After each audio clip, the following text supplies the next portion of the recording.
Oke, untuk video kali ini kita akan membahas tentang strategi ataupun cara dalam menyelesaikan kasus dinamika partikel. Sebelumnya, sebenarnya apa sih yang kita maksud sebagai dinamika partikel? Nah, kita tahu bahwa di fisika itu cabang ilmu yang khusus membahas mengenai gerak itu adalah mekanika. Nah, mekanika itu sendiri nanti terbagi menjadi dua. Ada kinematika dan ada dinamika. Nah, kinematika itu cabang dari ilmu fisika yang membahas mengenai gerak tanpa meninjau penyebab dari pergerakan benda tadi. Sedangkan untuk yang dinamika, itu juga merupakan cabang ilmu fisika yang membahas mengenai gerak, namun di dinamika kita perlu meninjau penyebab pergerakan benda. Nah, yang kita maksud sebagai penyebab pergerakan di sini adalah gaya-gaya yang bekerja pada benda. Sehingga nanti kalau kita bahas mengenai kinematika, maka tidak ada interaksi yang terjadi di benda yang harus kita tinjau, tidak ada gaya-gaya yang perlu kita identifikasi. Tapi kalau di dinamika, maka kita perlu meninjau gaya apa saja yang bekerja di benda. Nah, selanjutnya, kenapa kok harus disebut sebagai partikel? Jadi seperti yang kita ketahui bahwa partikel itu merupakan benda yang ukurannya bisa diabaikan. Jadi bendanya sangat kecil sekali sehingga bentuk ukurannya itu bisa kita abaikan. Nah, benda yang demikian itu tidak memiliki sifat rotasi.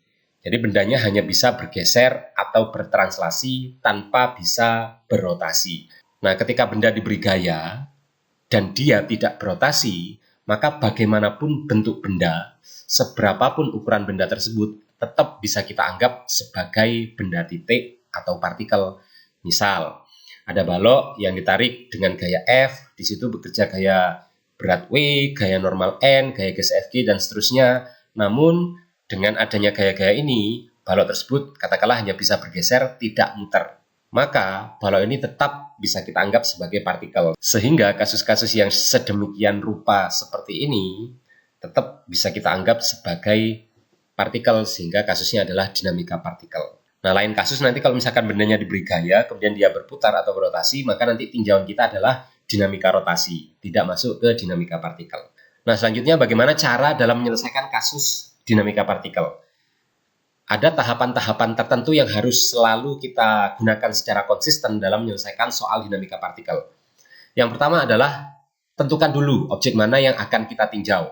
Jadi biasanya dalam sistem yang perlu kita tinjau atau kita perhatikan itu biasanya kan ada beberapa objek, dan dari sistem yang terdiri dari beberapa objek itu perlu ditinjau satu persatu. Maka harus kita tentukan terlebih dahulu benda mana atau objek mana yang akan kita tinjau.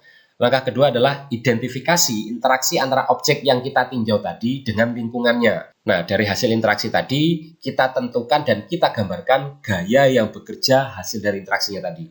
Selanjutnya, setelah kita menggambarkan gaya-gaya yang bekerja pada objek, tentukan sistem koordinat. Nah, biasanya kita pilih sistem koordinat yang mudah untuk penyelesaian soal itu biasanya yang salah satu sumbunya itu searah dengan gerak. Setelah kita menentukan arah sistem koordinat, kita uraikan gaya agar sejajar dengan sistem koordinat jika ada gaya yang belum sejajar dengan sumbu koordinatnya. Jadi kalau misalkan semua gaya sudah sesuai dengan sistem koordinat, dengan arah sumbu sistem koordinat, maka nggak perlu kita tinjau. Setelah kita uraikan gayanya, langsung kita gunakan hukum 2 Newton baik untuk sumbu X, sumbu Y, atau kalau koordinatnya polar, maka tentukan gaya mana yang ke arah radial ataupun tangensial.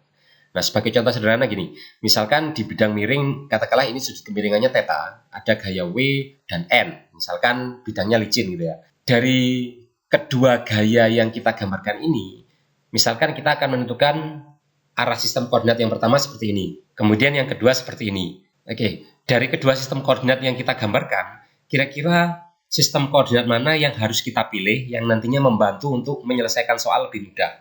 Maka jawabannya adalah sistem koordinat yang pertama. Kenapa? Karena kalau misalkan secara alami pergerakan benda ini adalah ke arah sumbu X, maka harus kita pilih arah sistem koordinat yang salah satu sumbunya searah dengan gerak, sehingga jelas yang kita pilih adalah sistem koordinat yang pertama. Sehingga kalau kita perhatikan, N itu sudah sesuai dengan arah sumbu Y, sedangkan W belum sesuai dengan arah sumbu X maupun sumbu Y. Maka W perlu kita uraikan. Sehingga dengan menguraikan W, kita peroleh ada komponen W, yakni mg sin theta dan mg cos theta. Oke, itu untuk video kali ini. Yang paling penting adalah kita harus konsisten dalam menggunakan pengetahuan kita dalam menyelesaikan soal yang bervariasi dalam bentuk dan konteks seperti apapun. Oke, kita akan ketemu di video berikutnya.